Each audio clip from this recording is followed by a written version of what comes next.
Ladies and gentlemen, welcome to Cappuccino Cunnilingus. This is Rob. And I'm Mitch. And here we are with episode 2 after a very, I don't want to say deep, but analyzing episode 1.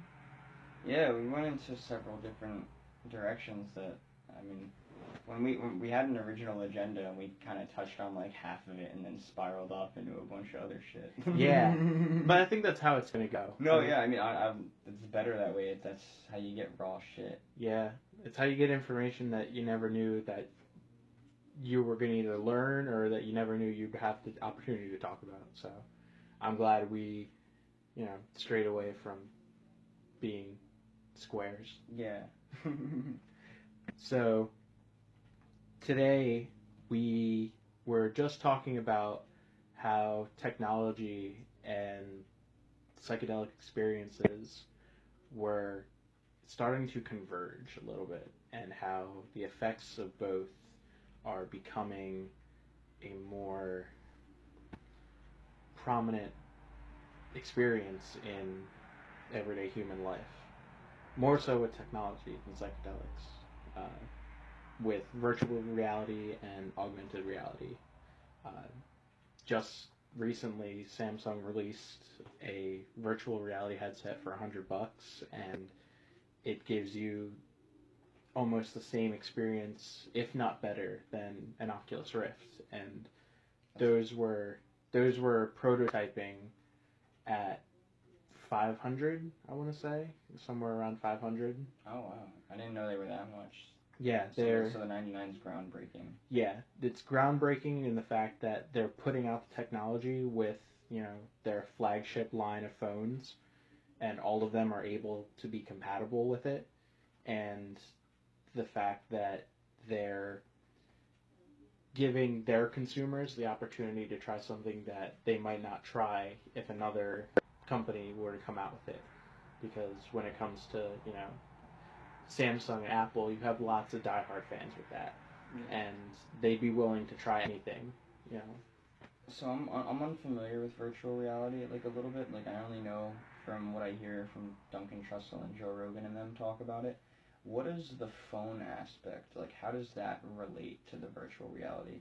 Would it like things that you can access on the internet? Like I don't know.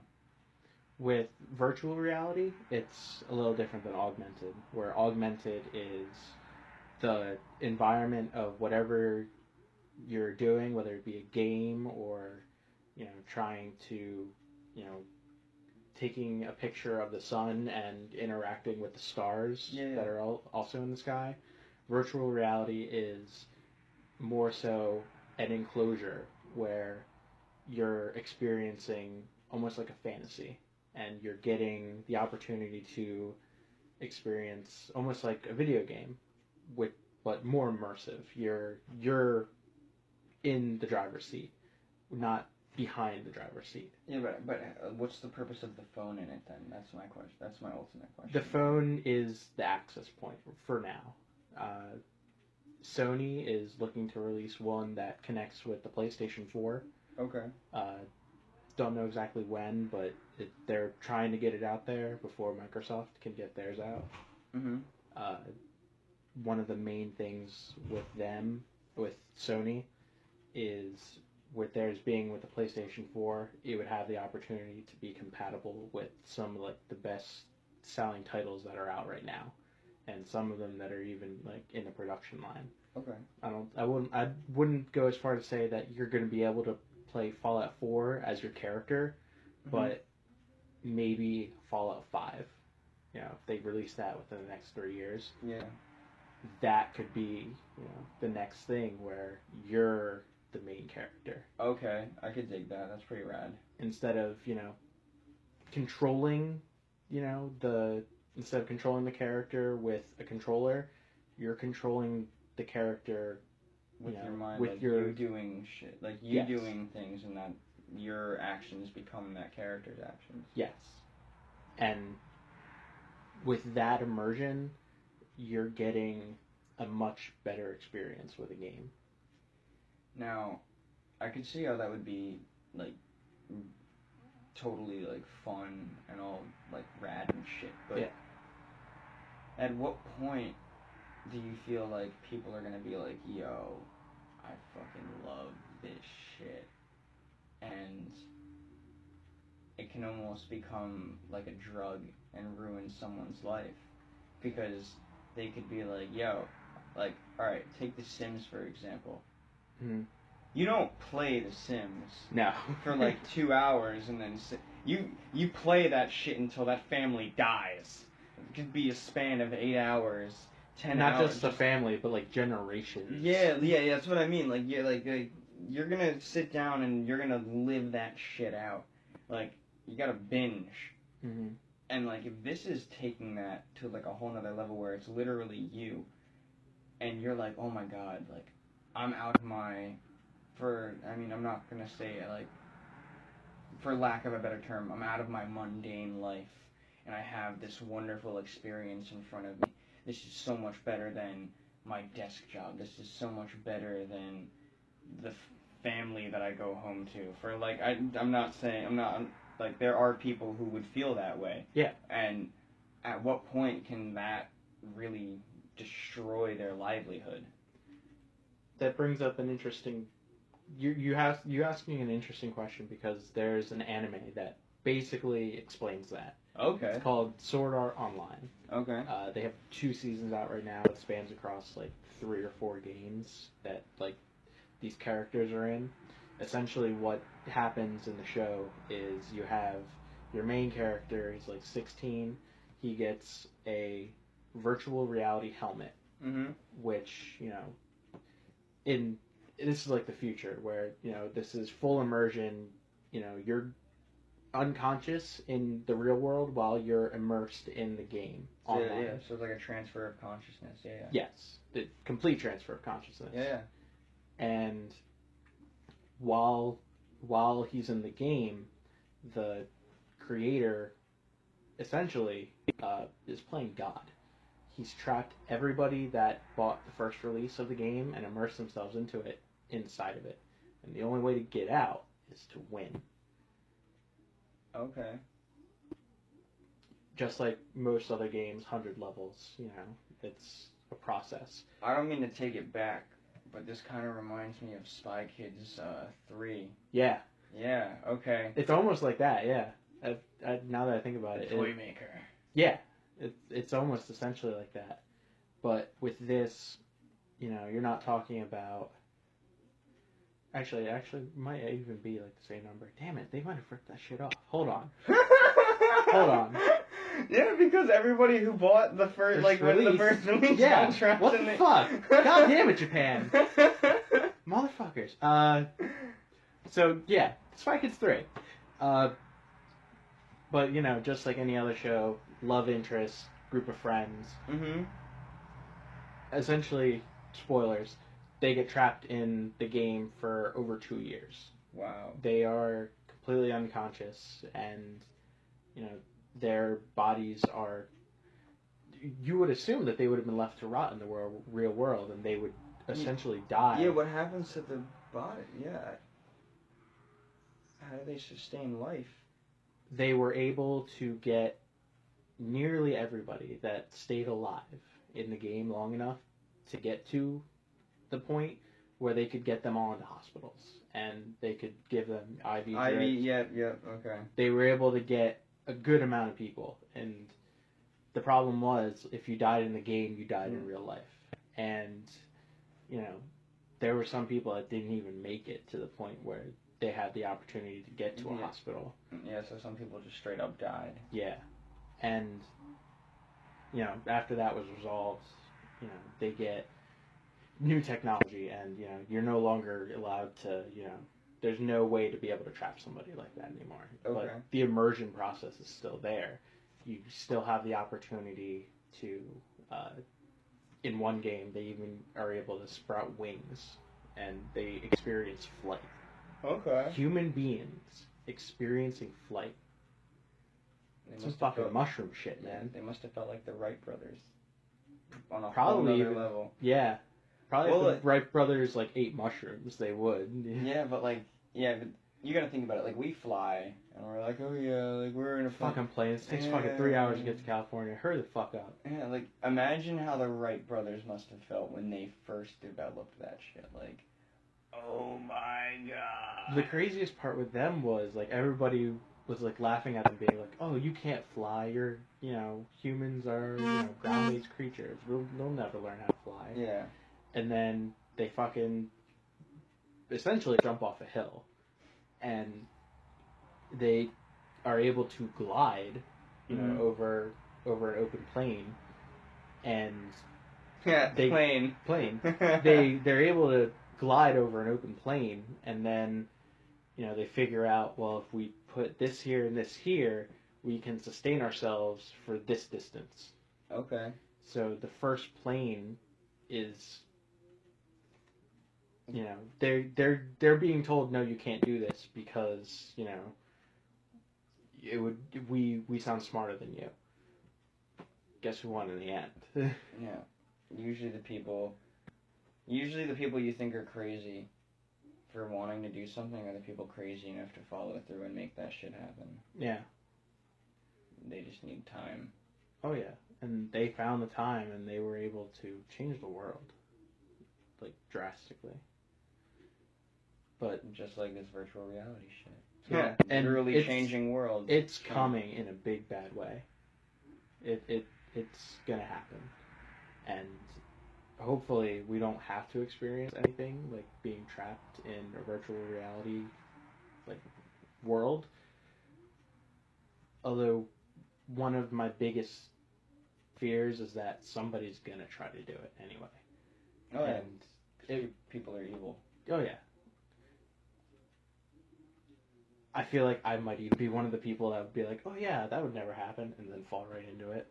Like, just because of how I am with technology and always wanting to be, you know, the next level and trying to, you know, have a first-hand experience in something. Yeah. Just to be able to say, you know, this is why this happens, and I can tell you why because I went through this. Mm-hmm.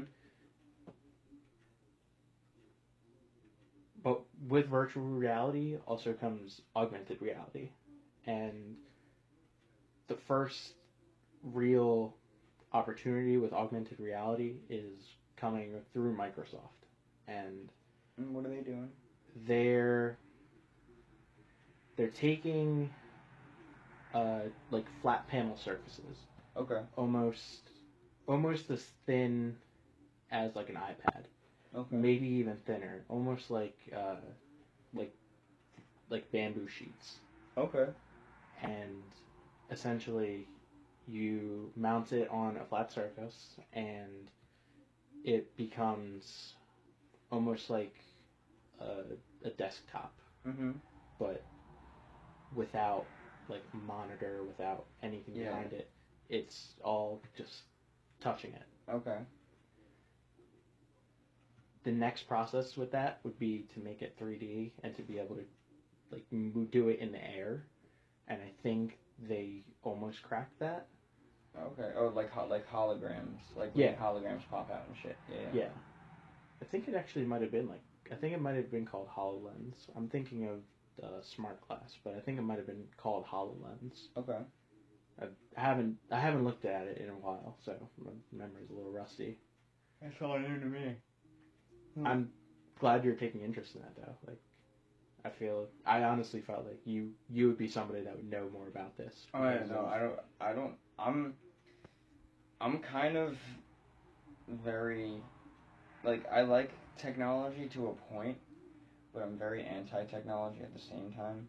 Like, I love the internet gives humans the ability to access endless information. I love that it allows you to connect with people all across the world. But at the same time, it's just something that I've always found very complicating and too time-consuming to, like, for me. Like, I'm involved in a lot of shit that's very time-consuming, but, like, those all speak to me, whereas technology is always kind of, like, off-putting to me. Yeah. Like, I'm very much kind of a primitivist. And I guess that kind of explains, like, the interest in the Paleolithic movement and all, and body optimization. Yeah. I think that just comes with like wanting to just be a better person, though. Like wanting to make sure that you're staying on the up and up. Yeah, like I don't know. It's almost like I feel like it's more I feel like those things are more tangible. Mm-hmm. Like, not that technology isn't, but it's just. I mean, yeah. You don't have to drop $600 every year to, have the newest paleo diet. Paleo diets are like, it's there. Yeah. So, with going back to like the root of like all of this technology, I wanted to ask you, with technology and psychedelics experiences coming to a converging point, which one do you think a lot of people will gravitate towards more? Well, see, here's the thing, man. It kind of worries me, because right now we have this thing going on with marijuana. Actually, no, sorry, I'm going to say cannabis, because marijuana is actually a racial slur. So you're triggering me. You're starting to trigger me. Don't go there. Well, no, I mean, like, the whole like, it's actually a very racist term, and we totally don't acknowledge that. But so I'm gonna say cannabis. The whole thing with the legalization of cannabis, it took a long time for people to be willing to accept that. Do you know the original reason why the anti-cannabis movement started? I mean, as far as I understand, it was that hemp is a very, very, very easy to maintain product. Crop. Yeah, crop. And it has the ability to produce so many things that it would put a hindrance on other things from entering the field, like paper companies. Yeah. All the pharmaceuticals that exist right now. Skincare products, all of these different things that this plant has benefits, has shown to work very efficiently within, would run a lot of the bullshit that we have out of business. And or at least put it on a wounded knee. Yeah.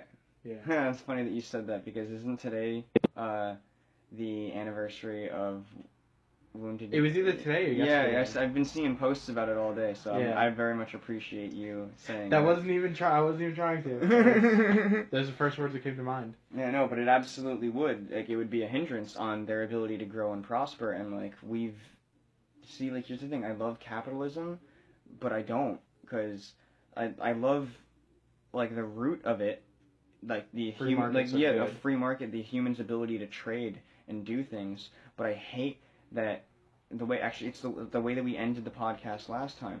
It's this form of specialization is what gives people the ability to hold things over other people's heads. So it's almost like by taking this away, it gave rise to a lot of corporations that exist today, a lot of money to be made, a lot of extorting to be done, and it's totally not cool. And for lack of better terms, because, but so this is like cannabis is, I mean, in societal terms in our generation, it's not something that's newly accepted, newly adopted, because I feel like our generation's pretty open to it. With millennials and even like, what's like the generation for us? Is that like Generation Y or something? I feel like before that one is Generation X. Okay, because Ice Cube was talking about Generation XXX. We all about the weed smoking and kinky sex. In what is it? Children of the Corn and Follow the Leader. And he's I feel like there's another generation between his and ours. Yeah, it's there. It's not prominent. Yeah, I can't think about what it is right now. But yeah, so it was hard. Before we move on, with all those corporations like trying to start and rising to the power that they were, lobbyists aren't a new thing. Lobbyists go back all the way to even maybe Abraham Lincoln, and maybe even before that. Yeah. I would honestly say before that. I would too. The lobbyists at the time were people that had influence in everyday communities, because communities were a lot smaller back then. Absolutely. Even in big cities like New York, you still knew everybody that lived on your block. Or if you didn't, you probably didn't want to, or they were excluded from the community themselves. Their lobbying opportunity was, they were saying that white women were being attracted to black men when they were given cannabis. Yep, I remember hearing about that shit. And that struck a chord, because right as this lobby campaign was going on, Prohibition was ending. You had all of these women who now are liberated, have the right to vote, have an opportunity to voice their opinions, and finally have this, new sense of empowerment in them. Yeah. They can go out and do whatever they want, whenever they want. Now they're having the opportunity to not be attracted to somebody that they've been told to be attracted to for the longest amount of time, and they're finding more happiness in not being attracted to them. How do they get the power back? They gotta take that shit away. They gotta take it away. Motherfuckers. So yeah, all I was gonna add to that was, it took long enough for, like, think about how long it's been illegal, and now we're fighting over 80 years. Yeah, now we're fighting to get it back, and that's something, like, cannabis is so minuscule, and I'm not saying like it's minuscule, because I have a deep relationship with cannabis, but like, in terms of, like, in respect to, like, mushrooms and LSD and, like, other psychedelics, it has a much more minimal impact and a lot less of a negative stigma than these. So it's going to make it even harder for those natural forms of a human's ability to dissociate and really delve into the mind and uncover things. It's going to make it harder, because people aren't going to have to be like, hey, I really want to know what's going on in my head, and I can't sort some things out, and I want to get to that point. Why do you want to know what's going on in your head? How come you can't sort things out? Here, take this pill. Just stop talking. Just stop talking. Yes, take this pill. Yeah, fuck those opioids, man. That bullshit. The fact that they're, like, literally legal, like, heroin. Yeah, it is. It fucking is. It drives me crazy. The fact that people are getting addicted to Oxycontin, Xanax. There's another one. Klonopin. Yeah, Klonopin. The fact that people are getting addicted to these things, and they're being handed out like candy to adults. Like, yet the more natural ones are being demonized. Because the access to the information behind them has been under lock and key. Just recently, like, we've had a surge in, scientists are now being given the right to study MDMA again.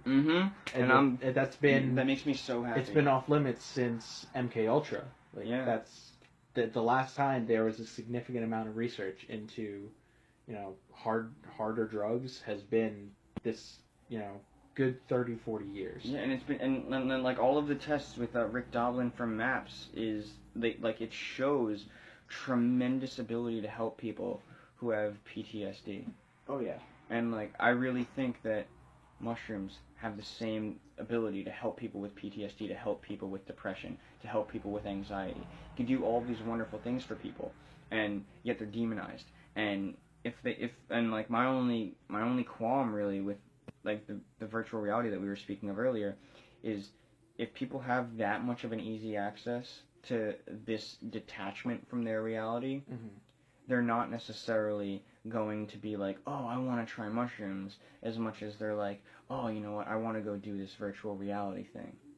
And then we're losing something that is part of our DNA. And, like, before I get attacked for this, like, several different biologists and scientists have said that we have entheogens in our DNA. Like, It is a part of us, and that's why I firmly believe in Terence McKenna's stoned ape hypothesis. And for anybody who's unfamiliar with the stoned ape hypothesis, it's that if you look at ants, they've been at this peak level of evolution for millions of years. And basically, before we left Africa and went to Levant, and then migrated like to Asia, to Europe, to all across the world, it's believed that right before we left Africa, we were at the same peak that ants were at. Well, that ants are at, my apologies. And then we basically had a severe scarcity of food and resources because of climate change and the world shifting. And we had to leave the trees and start walking on the ground. And when we were, like, more frequently, obviously for migration purposes. And while walking, we found mushrooms and other things while we were foraging, and we began eating them. Not like, it's not chimpanzees tripping balls as much as it's microdosing. And if you look at the science behind microdosing LSD, behind microdosing psilocybin mushrooms, it's been shown to dramatically increase cognitive function in people. Like, really make your brain healthier, have neurotransmitters fire. Yeah, it absolutely is. And it's and basically, it's believed that the combination of that, and I personally believe, because I'm a firm advocate for the human's mastery of, well, the human's mastery of fire is really what branched off into the human's ability to start cooking. But when you look at food, when you cook food, it reaches different temperatures that release different triggers for different neurochemicals in your brain. So by eating all of these different foods, you're creating more ability for mutation in your offspring, and that's how evolution happens. It's the mutation that holds and becomes predominant. Like, it shows for, okay, this is more beneficial for our survival than these other recessive traits. So it's believed that they basically were microdosing these mushrooms while they were walking, and that contributed to the growth of the brain, and that's what reinstated our ability to evolve into what we are today. And I feel like we're like, all right, you can look at, this is gonna sound like what Rogan said in Rogan's Run, but if you look at the Hindu religion, it's psychedelic as shit. You look at all these ancient religions. Christianity, it's psychedelic as shit. Fucking the burning bush, the acacia trees filthy rich in DMT. There are several Jewish scholars. Snake. Yeah, like all of these people are saying that he was talking about DMT. Like he was Moses was talking about DMT, and all of these different psychoactive substances that were being used, and it was like, and it helped people reach like levels of nirvana. Like, it really did. And human beings, before we discovered, fermentation of fruits and grain and everything, we didn't know what alcohol was. But exactly. We sure as hell knew that if we ate this fungus that grew on, cow poop, we would see some crazy stuff. And we would gather around a fire, and we would all take a bite and share the experience. And they've seen baboons inspecting cow pies, like looking for mushrooms. Like it's a predominant part of the diet almost. Was it the great ape or the monkeys that just recently entered the Stone Age? Chimpanzees. Chimpanzees. They've shown that chimpanzees have, on several different continents, been using and implementing stone tools into their lifestyle. That's insane. Right? That's without drugs. Yeah, and well, people always attack the theory of evolution and say, oh, how can we have evolved from chimpanzees? How can a fish turn into a monkey? Well, yeah, there's that, but then they'll also say, how can we come from chimpanzees if there are still chimpanzees? But what people ignore is that individuals evolve, groups do not evolve. And that evidence can be explained by there being 3 different 3 different mutations of Homo sapien DNA being found all across the globe. Recently, they just found like this third set of like not postmodern, but modern day Homo sapiens that have been like lost in time. Yeah, and if you look at it, why aren't we all the same pigment that we were when we before we left Africa? Well, that's from the sun. Well, one, I know. I'm just saying. I understand why. Yeah. It's because we had to be able to absorb vitamin D more efficiently. Mm-hmm. So we needed lighter skin pigment and we needed thinner hair so that we could take in more rays from the sun. Yeah. But really, like, if you look at it, there's a reason why. Oh, not all humans are the same color. Not all humans have the same functions. It's not because we're different people. It's because different mutations occurred because of the environment that we were in, and that just goes to show that groups do not evolve. Individuals evolve, and individuals comprise smaller groups of the same species. Yeah. So I feel like, to go back, I feel like we're very highly taking away of something that's been a fundamental building block for the human being. As you know, there really is no prohibition on technology as much as, you know, there is with, you know, psychedelics in general. Yeah. There's nobody going up to Elon Musk and saying, no, you can't build a hyperloop. Yeah, no. They're saying, oh yeah, go ahead, try it. We don't care. Mm-hmm. You bought the land, whatever. Who cares?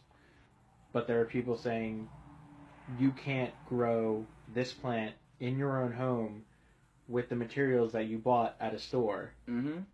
because we believe that it's dangerous enough to, you know, create a false market that we have no control in. Yeah. Well, I'm gonna paraphrase Terence McKenna here, and he says, psychedelics aren't illegal because the government's afraid that you're going to jump out of a window. They're illegal because they dissolve dogma. They dissolve all of your preconceived notions. They enlighten you to the possibility that everything that you've been told up to this point in your life is and very well, may or very well, very well may be wrong. Probably is. Because there's no concrete answer to anything. History is written by the winners. Exactly. That's why Howard Zinn was pretty cool. He wrote People's History of the United States, and it was supposed to be from the loser's perspective. It's like Nikola Tesla never appearing in any history book. Edison basically won the game. Mm-hmm. Or Einstein? Edison? Edison. Yeah. I was like, wait a minute. And that has nothing to do with, you know, Nikola Tesla wanting to build, you know, a bomb or anything. Mm-hmm. He figured out a way to give people access to free energy. But Edison was like, what are you talking about? I'm going to charge people for this. I'm going to become rich. Mm-hmm. And that's what we gave leeway to. Yeah, we gave leeway to capitalism. Yeah. And see, that's where I get lost with it, because capitalism in its core is the free trade, the voluntary exchange / free trade of human beings. Like, it's interaction. It's, if you break it down, it's really like what humans do on a daily basis, but we've spiraled it into this corporatist fucking ideology that now people bastardize capitalism but ignore what corporatism is, and they don't look at what the root of the actual term is. So now you have people who are like, oh, fuck capitalism. I'm a staunch capitalist. Yeah. But I like trade agreements. Mm-hmm. Yeah. And then you have people who look at socialism and they're like, oh, fuck socialism, and I'm not a socialist. But in any way, shape, or form. Yeah, but we don't acknowledge like where these things came from. We just look at what they have Devolved developed into. devolved into. Yeah, not even evolved into, just devolved. the way that we've destroyed it. Yeah. Because honestly, socialism, I feel, is a beautiful philosophy, but I feel like the way to achieve it is through the act of capitalism in its purest form. Yeah. But people think that there's a separation between the two because of everything that they're being told by the mass media, by the way I learned about socialism, like the first time I heard of it was in 6th grade in middle school. We were learning about forms of government and, you know, where they are in the world. Mm-hmm. Fast forward to 10th grade high school, I hear about this word again, socialism. I get it taught to me in a linear form, mm-hmm. where you have capitalism, and this has nothing to do with, you know, politics or anything, but capitalism on the left, communism on the right. Mm-hmm. Socialism in the middle. No, you know, volunteerism, no fascism. No fascism. Fascism a little bit, that it was addressed, but it wasn't on the line anywhere. It was addressed that, you know, this fascism was, you know, Italy and Russia in World War II, but it was capitalism, socialism, communism. And socialism being in the middle, you know, I'm trying to understand it. I'm like, well, if you took this from this side and this from this side and put them together, took the best aspects from both and put them together, this is what you get. Mm-hmm. And, you know, I'm sure everybody else is like, all right, come on, get this lecture over with. I want to go to lunch. Come on. Mm-hmm. I was sitting there and I was just like, okay, this kind of makes sense. You know, if somebody were to introduce this to me, like in the real world, I'd be for this. This sounds good. You know, as long as some asshole or some idiot isn't, you know, in charge of it and just taking advantage of people. Yeah, but that's the problem, is we allow people to control it. And it's hard to trust people, so you have to take, you know, who would be the best one to do it. And, you know, we always have this debate where, you know, I'm very anti-statist, but I'm just like, the system can work. You just gotta give it a chance. It's like a roulette wheel. You gotta spin it a few times before you like, you know, hit the jackpot. Yeah. And like, the idea that, you know, there is an opportunity to have something beautiful, but, you know, people that literally don't understand what it actually means, keep getting in the way. Yeah. And they keep destroying something that used to be beautiful and used to actually stand for something, and devolving it into what we now have. And, you know, when you have people that come along and, you know, say, I'm going to address this issue, but not talk about these because I don't understand them, mm-hmm. that's where you start to have real problems with government, because you don't have everybody looking at all the things. You have 5 people looking at one thing and 5 people looking at another, and they don't communicate. They don't communicate with each other and say, well, you know, why is your peanut butter in my chocolate? You know, it becomes they just throw their perspective out and then yell. Yeah, they throw out a number and say, all right, this is what we need. These people are here like, what do you need that much for? Like, here, we need more. You know, mm-hmm. It becomes a game of, you know, what do we need to keep the lights on? Yeah, it's actually kind of funny. I was having this conversation with my uncle the other day, because he's an executive chef at Disney. And really? Yeah, he's in charge of one of the restaurants doing, so like he has to do the inventory and like the budgeting and purchasing, like at least once a month, obviously. And Disney in Florida, or? Yeah, in Florida. Okay. And right in Orlando. He lives in Claremont. Cool. And he was talking about how one restaurant within the resort will use the same product as like the product that he ordered for his restaurant. Mm-hmm. And it's cool because they have a number that they use. But there's always, at least, he said he always has to check the numbers, because someone in either his restaurant or the other restaurants, the count's fucked up. Yeah, because what they do is they're like, oh, okay, all the responsibilities pinned on this restaurant. They're expecting 1,000. We're expecting 200. We can take. We can take 200. We can take 500.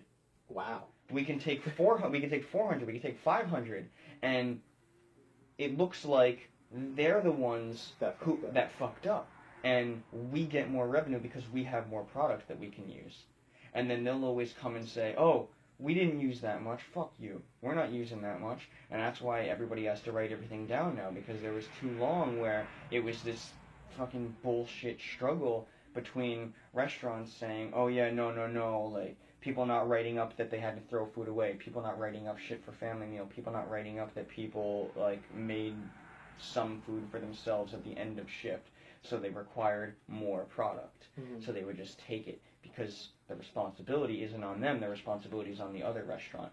And if they can do what they want, then fuck, they're gonna do it. And that's human behavior. The thing with Disney, though, is they're pretty much like their own independent country up there. No, absolutely. If they had an organic farm, they would be 100% off the grid. Well, they could be. They do grow a lot of their own shit. They do. Yeah, but like, it's just the way that, like, the accounts are written now, because they still have to be held accountable to the people. And yeah, you're right. You know, if it is this, if let's say that they are their own independent entity, their own independent country, mm-hmm. they still have a leader that they have to answer to. Fucking mouse. Mm-hmm. The fucking mouse. Well, the person they have. Actually, it's like Perlmutter, I believe. But, go ahead. But no, so they have to present the accounts to this person who oversees and controls everything. And if they fuck up, then they have to pay the consequences. The same way that...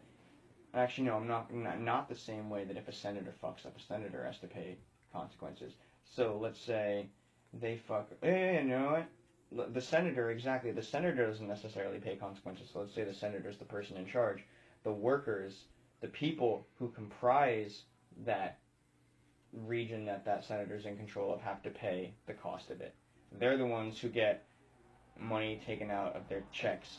They're the ones who have to suffer because of the mistakes of people in a different area. Okay, so I was wrong. Ike Perlmutter is not in charge of Disney. It's Bob Iger. Okay. Right. So, that guy. But you know, so they have to answer to somebody. Yeah. But that somebody isn't always the people. It's normally somebody else that's in their same cast. Yeah.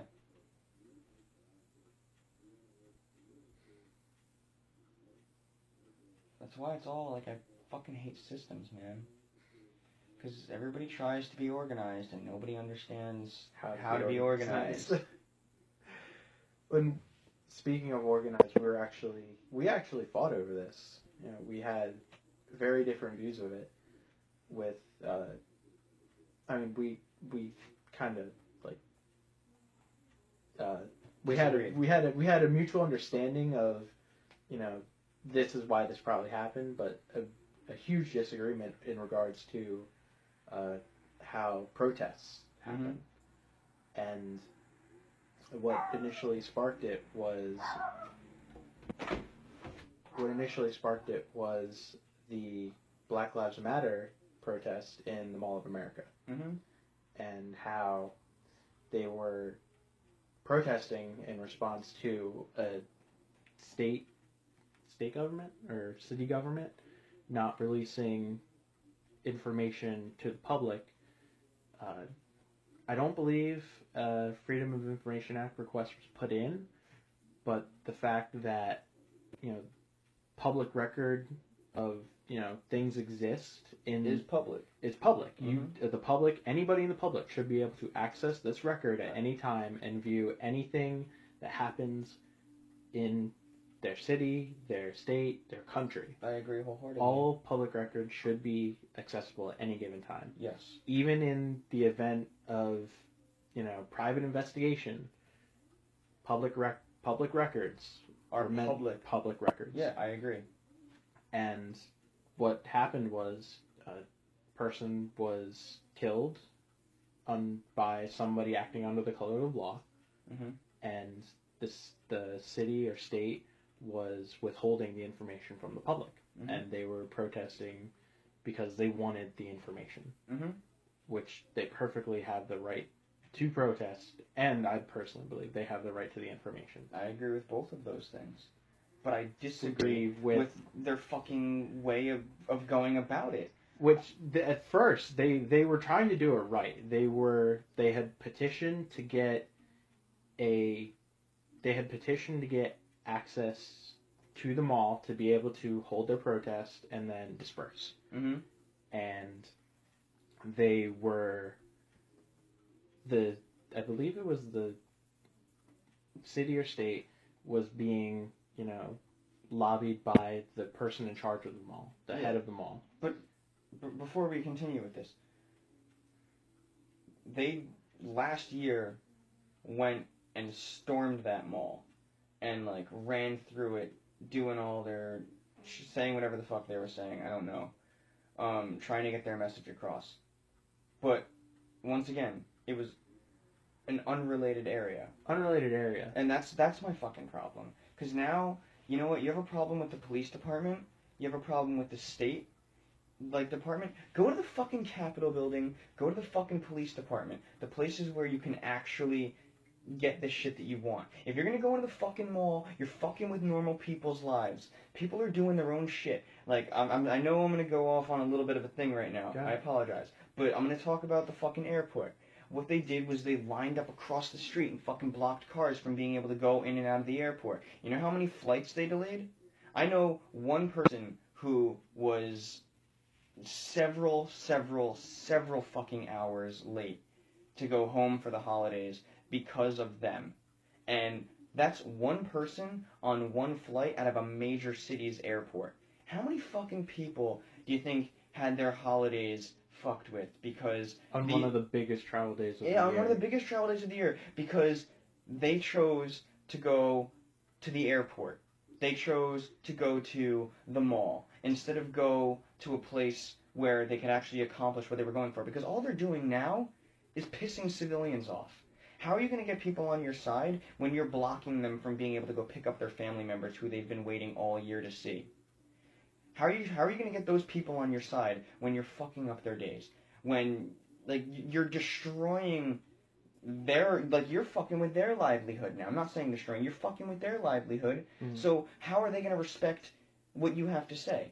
You're not coming off from a place that anybody can relate to. You're coming off from, I need to yell at something, I need to go somewhere. Go where it fucking matters.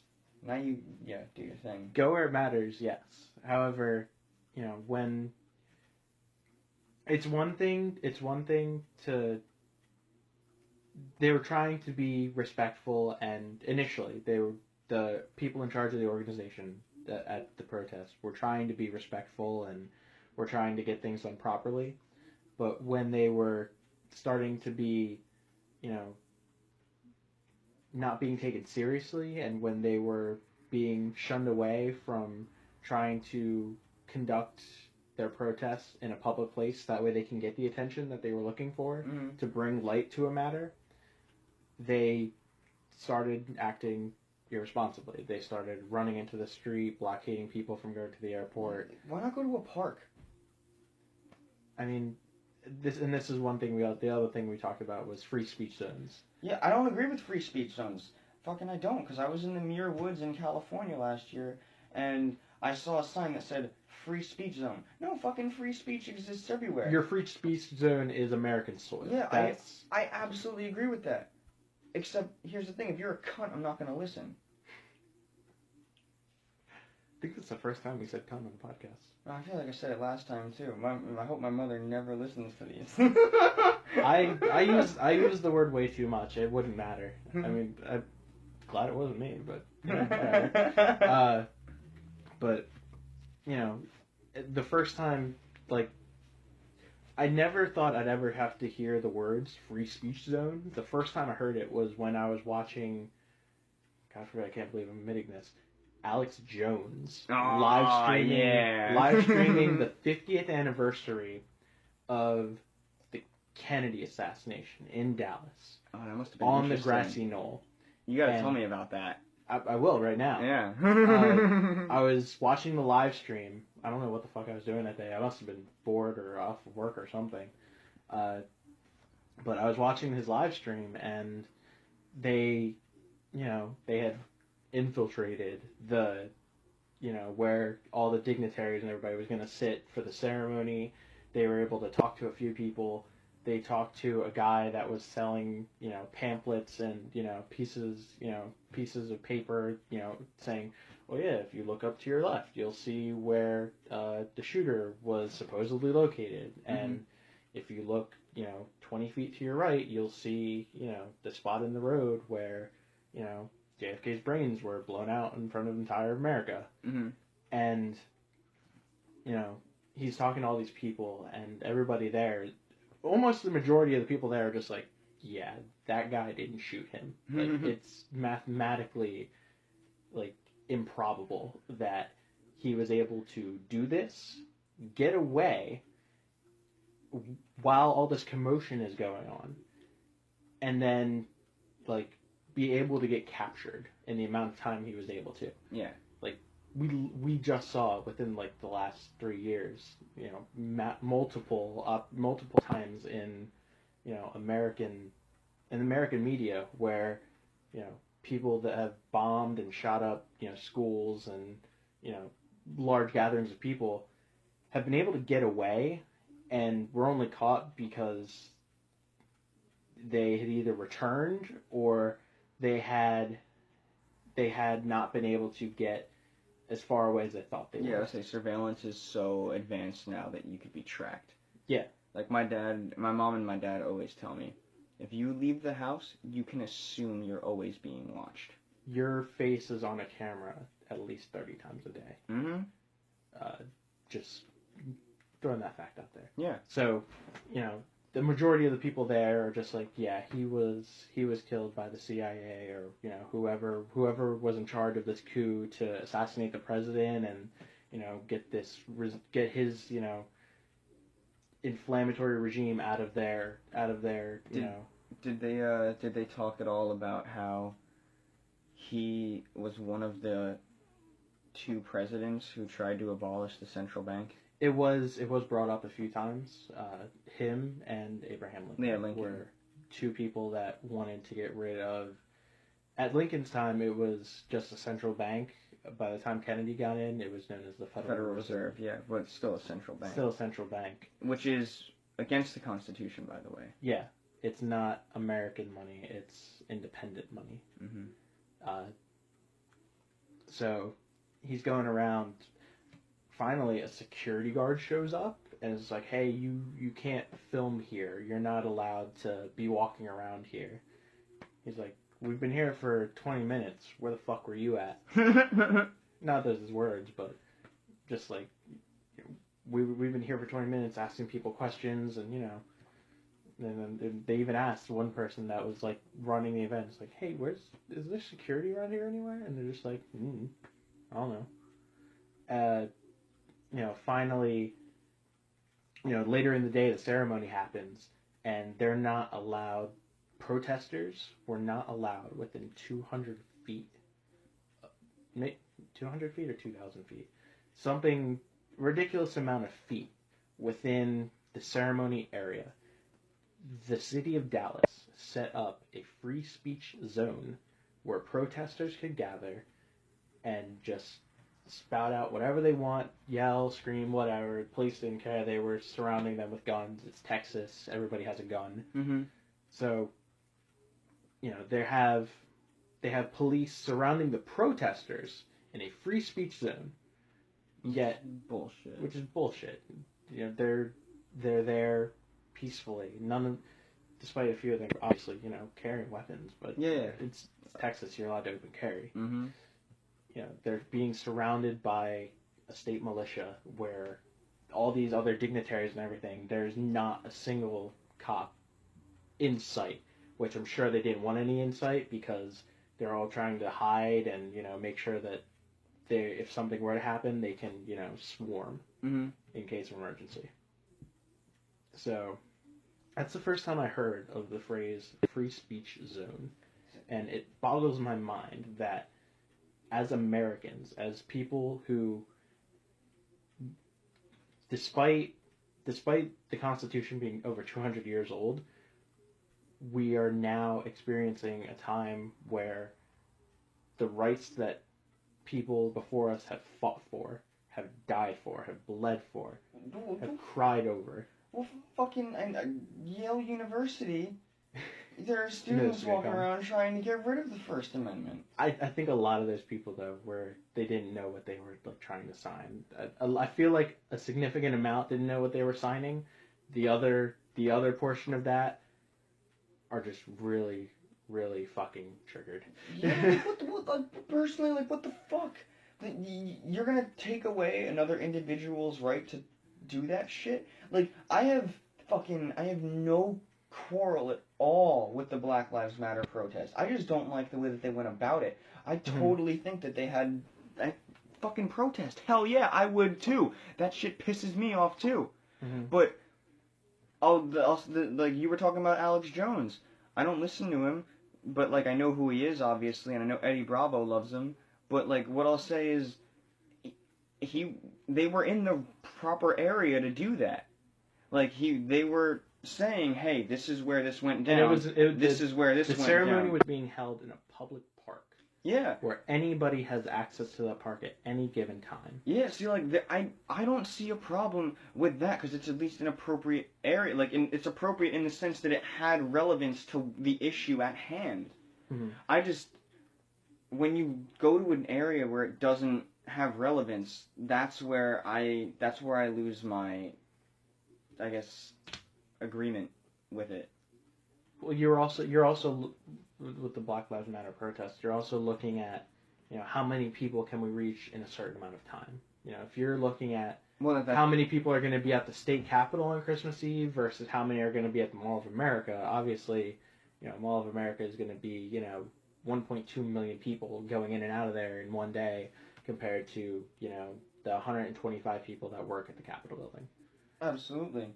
But But the one thing we did agree on when it came to the Black Lives Matter protests was the one in the university library. Yeah. Total bullshit. I mean, you're talking about storming into a library, a place of knowledge, rest, and, the ability to think out loud in your own mind. Being able to not have any interruptions. Distractions. Just having you and your thoughts in a safe space.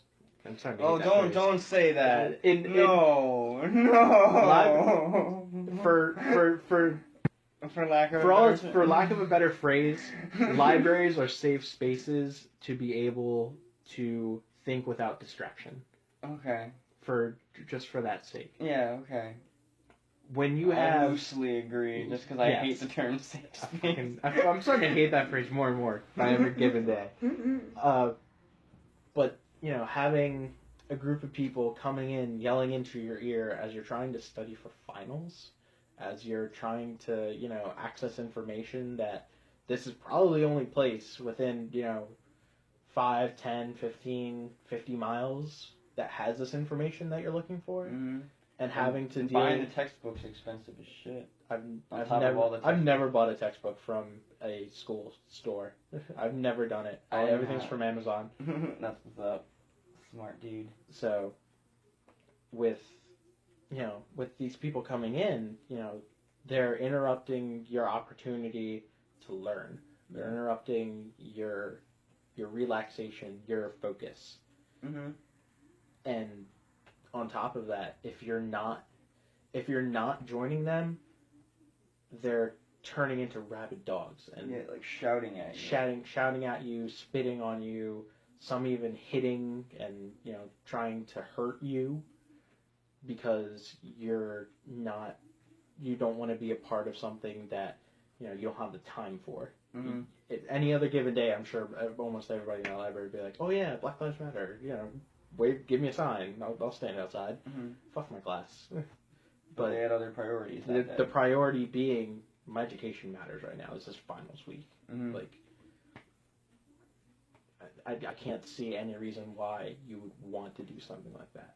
But the point that I was bringing up was, I don't even think that, the main organizers behind the BLM movement were aware that this was going on. I don't think that they knew that something like this was going to happen. And they probably, I don't necessarily know if they were either. And that's like, that's the problem with an unorganized organization. They're pretty organized. Like, in regards to now, they're trying to get their shit together so that way they're not being crucified in the media. Mm-hmm. And I think they really got their traction, and they really started getting like real decent media coverage when they interrupted Bernie Sanders. Yeah. And to me, that's shocking because at the time he wasn't a front runner. Mm-hmm. He was still the crazy old Jewish guy. Yeah, but you had to know Bernie Sanders was gonna. Oh yeah, he played that so well. Well, no. I'm saying you had to know that he was gonna become what he is right now. Oh yeah, there's no doubt about that. Anybody that has ever followed like politics in depth within the past 10 years would not be surprised by where he is right now in this campaign. Like, I don't agree with him, but I totally expected him to be. I agree with him more than anybody else on any dais. See, I'd be I'm not the only other person that I'd be like significantly happy with would be Rand Paul. That's exactly what I was gonna say. The only if he dropped his like agenda against like gay marriage, and there's just like, well, maybe we can do away with pot prohibition. Like, it really doesn't matter. I mean, your Fourth Amendment right is kind of infringed at that point.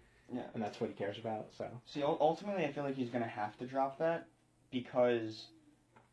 That's if he makes it onto like this next. If he's one of the top 6, he's gonna have to, because he needs to reach a bigger audience.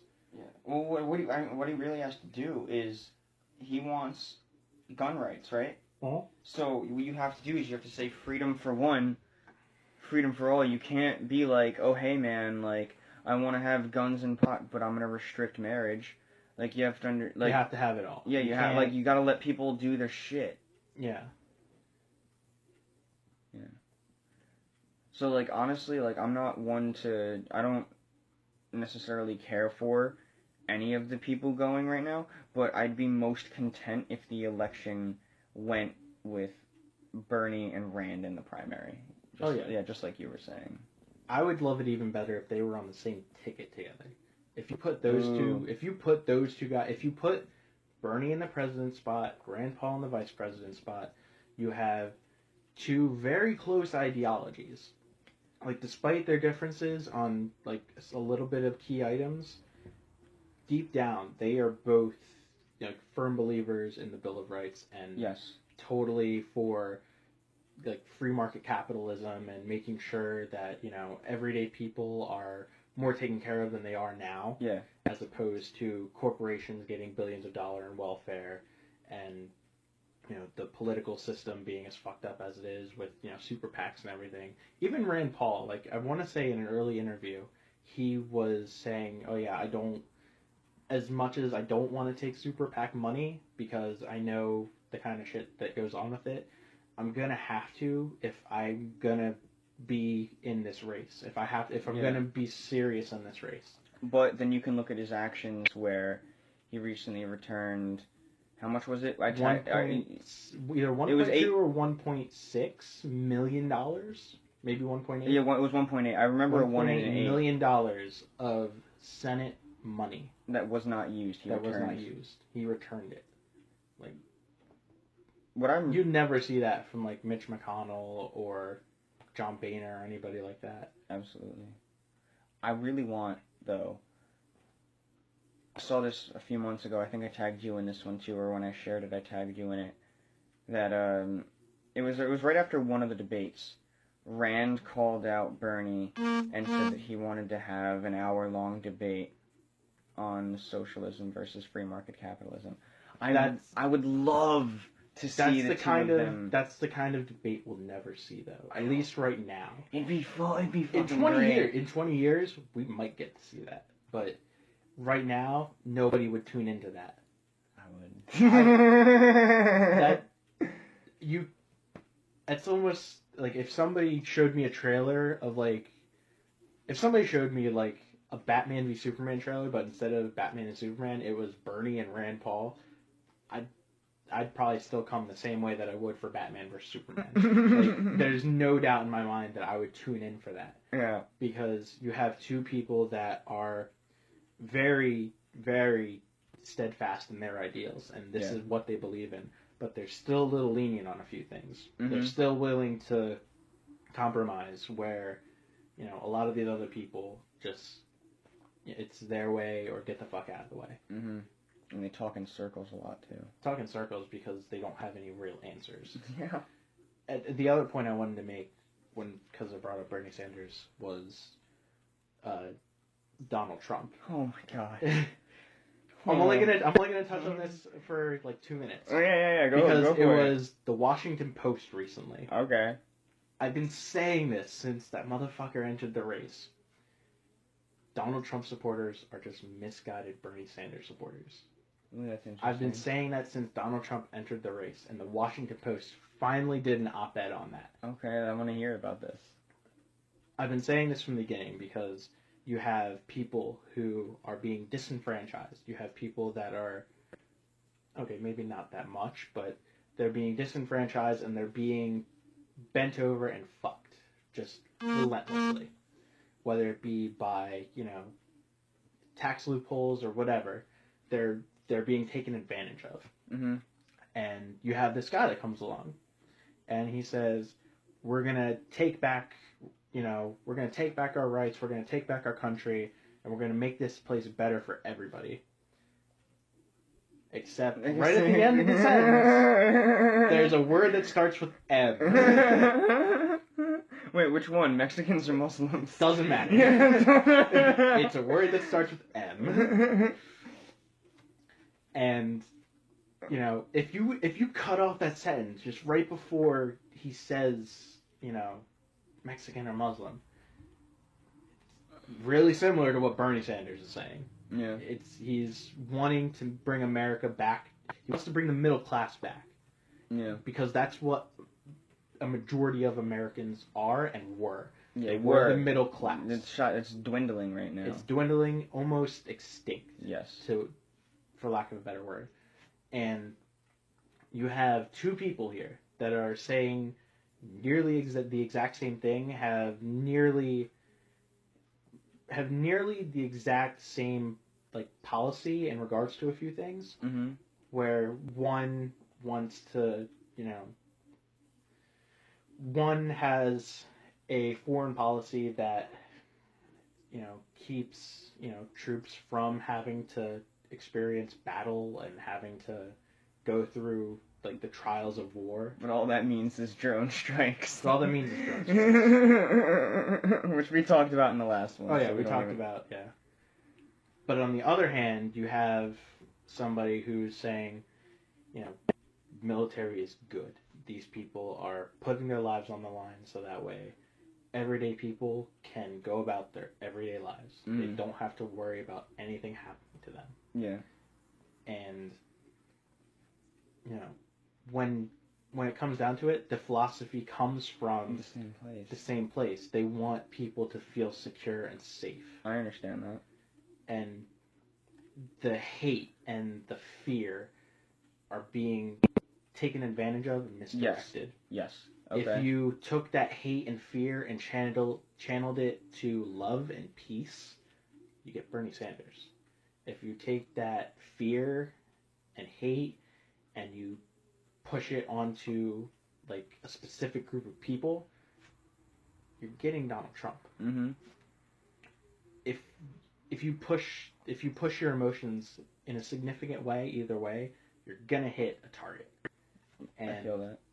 I feel like if these people had the opportunity to look inside themselves, whether it be a psychedelic experience or whether it be just having the opportunity to sit down and be like, what what do I stand for? What are my morals? Where do I line up? Where do I draw the line? I feel a lot of people would be more loving and peaceful than they would be hateful and fearful. I feel that, but I'm going to pull up something that I shared yesterday that I know that you saw too. If it's what I'm thinking, I want to hear what it is. No, it's from Larkin Rose. And before I say it, I want to make one comment about Trump. Mm-hmm. The only thing that I like about what he's had to say, really, is he wants to, and what I'm about to say right now, like with the Larkin Rose quote, goes against what I'm saying right now. Mm-hmm. But the only thing I agree with that he said is, I'm not for taxes, but he said he feels that hedge funds need to be heavily taxed because they don't create anything.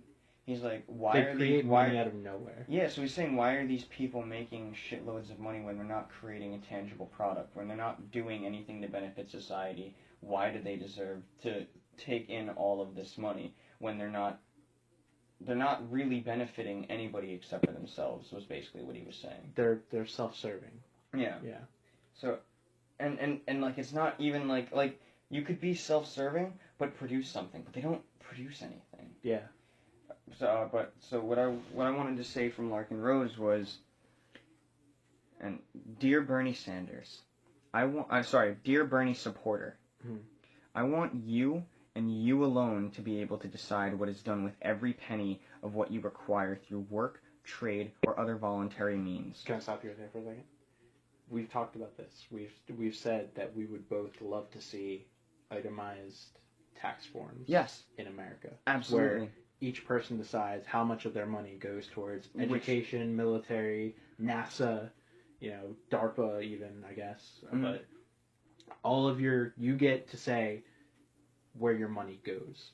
Not the government. They get the money no matter what, but you get to decide where it goes. Yeah, without the bureaucracy. Because the problem with right now with the tax system is you take in this money and then you have to pay for these bureaucrats to sit in an office and decide where your money goes. And then the amount that actually gets to the cause is so filtered because it had to pay all the salaries of the people who were sitting there deciding where it goes, that such a minimal amount actually gets to what it's supposed to be contributing to. And even when their bureaucrats are no longer sitting in those seats, they're still getting the money.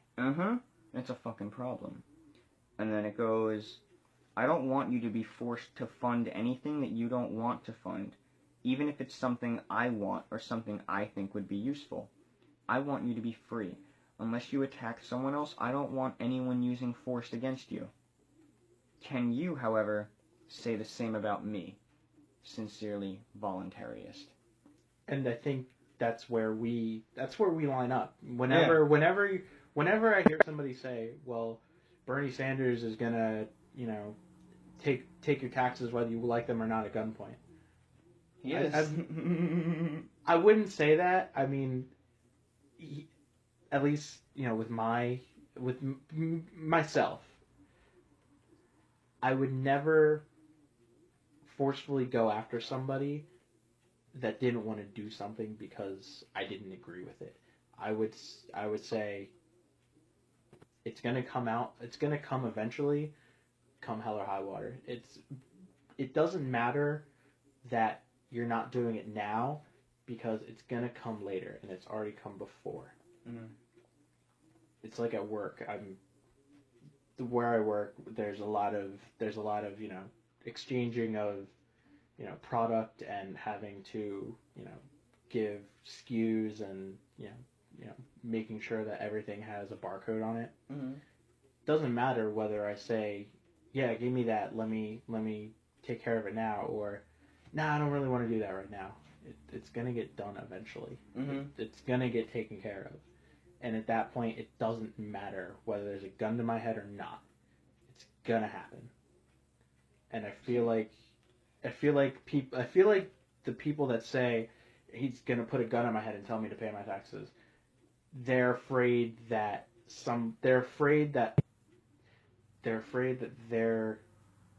their feelings about having something taken from them are being manifested through, this filter that everything has to be aggressive. It doesn't have to be aggressive. But we have a prison state. We do, and I want to get into this so bad, but it's getting there. Yeah, it's 11:22 p.m. Jesus Christ. Yeah, 11:20. Damn, that's over 10 minutes off. What the fuck? Yeah. Alright, I gotta change that. But to wrap it up, I mean, you and I both agree that for-profit prisons are wrong. Yes. And that if you're gonna put somebody in that kind of environment, you have to do it as humanely as possible and make sure that it's gonna be for the right reasons. Nobody should be able to profit off of somebody else's indignity. I agree. And when it comes to drug offenses, I hold this as a real sentiment, because if drugs were all legalized and taxed and were able to be bought anywhere, and the medical community was told to treat it as an illness as opposed to an addiction is an illness as opposed to like a problem where it needs to be met with force, you would have the same type of I don't want to say like dietary value labels, but use at your own risk. If you OD, please call this number. If you do not feel safe, go to this location. Yeah. You'd have the access and ability to maintain safety in. You'd have the ability to maintain safety in not just one community or one state. You'd have it through the entire nation. I agree. My only issue is when they don't treat it like an illness and they look at it as a disability. They look at addiction as a disability instead of an illness. Like alcoholism? Yes. Because there's a fucking case recently where this teacher was an alcoholic, and he showed up to a school event, not during school hours. Not during school hours, but to a school play or something? Yeah. I think it was a fundraiser or a play or something of that. And he showed up drunk? And he got fired. Who the fuck let him drive? Well, I don't know who drove him, but he showed up intoxicated. He could have walked there. If he drove, that's where I find the issue. Him showing up somewhere drunk, you can show up to a bar drunk. You can show up to a mall drunk. You can show up to any store drunk. And you can still conduct your business. He was a disturbance, though. If he was being a disturbance, yeah, you can get security to escort him out or whatever. So he got fired for being a disturbance at a children's fundraiser, and then he's now suing the school saying, hey, I'm an alcoholic, and this is a disability, and you're discriminating against my disability. He's suing for the wrong reason. Yep. He has every right to sue because he's being fired as an independent person showing up to an event that he is affiliated. He's affiliated. He's affiliated with it, but he's not showing up as any part of administration over it. He's coming in as an independent party that happens to be affiliated with it. That'd be like going to a work Christmas party and drinking too much eggnog. Not necessarily. Well, not because that's a different environment. There aren't kids there. There aren't. Who's to say it's not like a family? It's not a family event. Who has a? Wait, are you talking about the Christmas party? Or are you talking about? Okay. Who's to say that it's not? Who's to say that it's not? Hey, I brought Sally to work because she knows my boss, and he wanted to give her a Christmas present or something, or Hanukkah present. I understand that, but also when you go to a Christmas party, you're expecting people to get drunk and do shit because they're gonna have fun. They're at a party. When you're having an event for children, you're not expecting. You're not allowed to have fun at an event for children. I'm just saying you're not expecting that that group of children's teacher to show up intoxicated and make an ass out of himself. If you misbehaved at your job in such a way, would you not be fired? And I feel like if I showed up drunk to work, I don't think they could fire me. If I was fighting with customers, most likely. That's what I'm saying. Like, if you're a disturbance. If I'm being a disturbance at work, it's not like they can blood test me and find out my BAC, but they could definitely say, you know, get out of here. We're sending you home for the day. We're going to talk about this when you come in tomorrow or next time you come in. Mm-hmm. You know, at that point, and this is just my job, at least. I think I understand the rules this way. I'm probably wrong.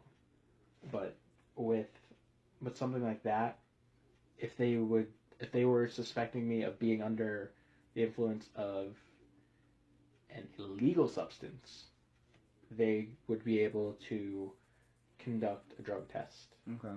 And be able to, you know, find out if I was, you know, high on coke or if I, you know, smoked a blunt before I walked into the doors. You know, at that point, they'd be able to do something. But because alcohol is not considered an illegal substance, I don't think they could do much. So when does personal responsibility come into it? Because I feel like if you should be responsible for all your actions at any given time. Yeah, like I feel like if you are under the influence of alcohol, you should be held responsible for your actions under the influence of alcohol, no matter what. Yeah, like if I got fired, I'd be like, shit, you know, I kind of probably deserve it for acting like a jackass. But that's also the way that I was raised. Yeah, so if you're being a douchebag just because, you know, you can get away with it, maybe teaching isn't for you. Maybe being around children isn't the right thing. But if you can maintain yourself, like, in an environment, there's no reason not to. Yeah, like if he was drunk and he was just sitting down watching a play. Yeah. Like, you by all means, no right to be fired. I totally understand that. But if you're gonna he made a scene. That's the whole thing. He made a scene, but he wasn't on the clock, first off, so he shouldn't be held responsible for any like insubordination from his higher ups. Like, there's no reason that a superintendent should be able to fire him because he's not on the clock. If he showed up and was calling Sally a little kike, like in class, there's no way he should be able to get away with that. But if he's getting loud, like in the lobby of the school play, just because he's drunk, I mean, it'd be just like, you know, a parent showing up drunk to their kid's school play.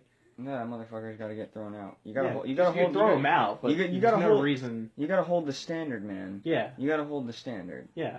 That's just how I feel. But no, I agree. I understand where you're coming from. You're making me see it from like a more understanding perspective now. Yeah. But I still think it's bullshit. It's bullshit. Oh, yeah, it's totally bullshit. Like, if you're gonna fuck up, it doesn't matter like what state of mind you were. You fucked up. You fucked up, bro. I mean, every adult, at least that I know of, knows that if you consume alcohol, you're not going to be the same person.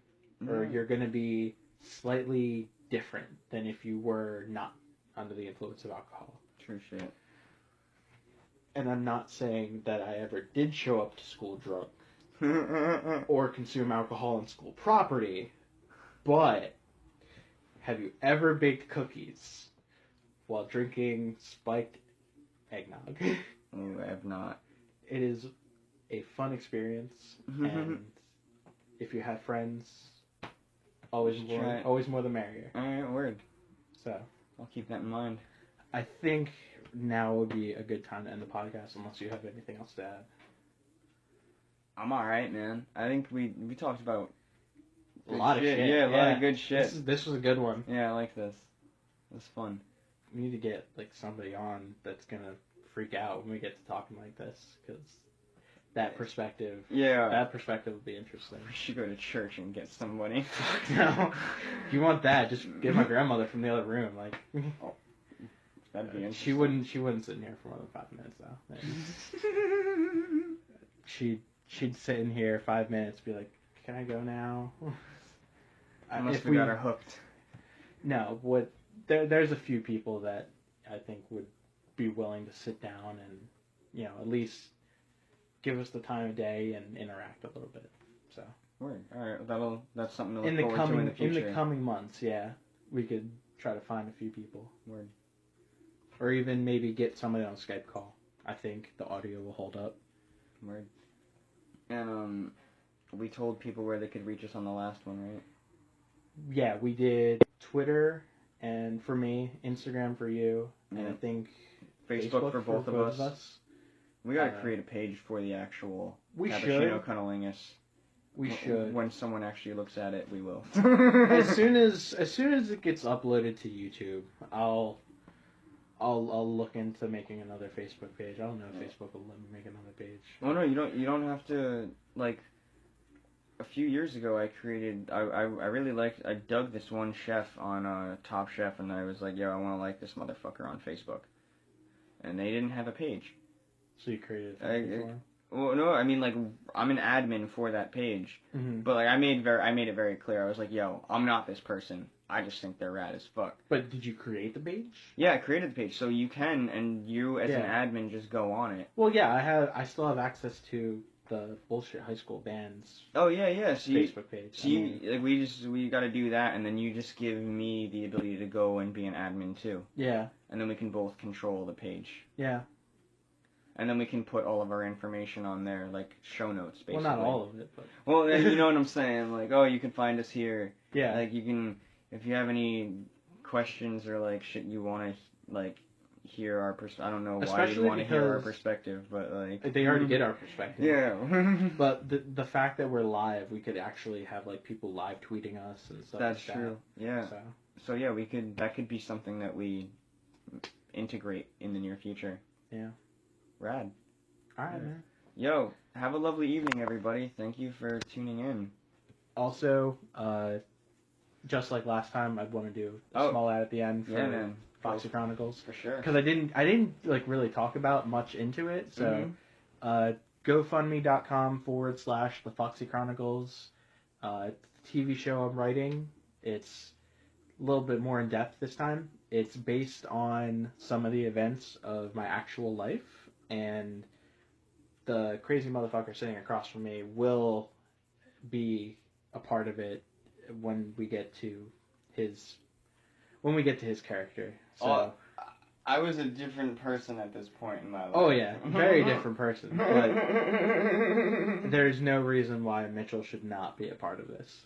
So it's based on the events of my life and the people I've met. It holds very true to what actually occurred.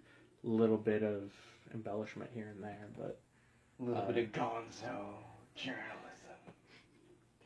Calm down, Hunter. But if you would like to help see this get made, or if you just have extra money laying around, GoFundMe.com/The Foxy Chronicles. It'll help us get the filming equipment. And even maybe pay some people to actually, like, show up if we hit a certain amount, so... Yeah, otherwise I have to fucking wear a wig. 7 different ones. And suck this kid's dick. Jesus. This is Cunnilingus, not Fellatio. So, thanks for listening, everybody. And until next time. Peace.